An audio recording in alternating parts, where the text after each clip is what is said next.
मैं जब बुंदेलखंड में आया था मुख्यमंत्री बनने के बाद, पहली बार मुख्यमंत्री बनने के बाद जब मुझे यहां आने का अवसर प्राप्त हुआ था, बहनों और भाइयों, मैं बहुत चकता इन चीजों को देख करके। बुंदेलखंड की कनेक्टिविटी खराब थी, माफिया, खनन माफिया हावी थे, भू माफिया हावी थे, वन माफिया हावी थे।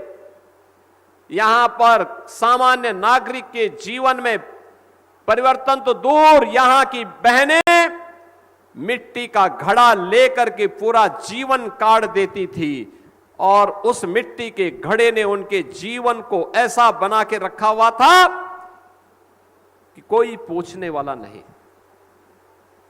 आज मुझे प्रसन्नता होती है कि हमने अपनी बहनों, अपनी बेटियों और माताओं के लिए हर घर नल की योजना को लागू किया है, प्रभावी ढंग से लागू किया है।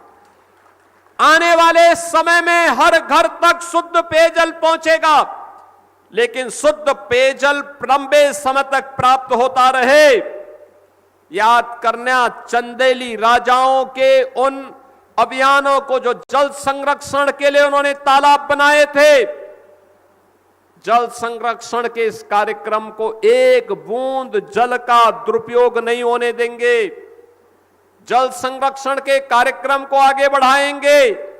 बहनों और भाइयों, अगर हम इस कार्यक्रम के साथ जुड़ पाएंगे तो याद करना, ये हमारे लिए एक उपलब्धि होगी। जल संरक्षण आज की आवश्यकता है। मुझे महोबा में आकर के प्रसन्नता होती है, चरखारी में आकर के मुझे प्रसन्नता होती है। अनेक तालाब बने हैं, तालाबों को जल संरक्षण की दिशा से तैयार करना स्थानीय जनप्रतिनिधियों का दायित्व बनता है कि उसको डिसिल्ट करने के कार्यक्रम के साथ जोड़ना।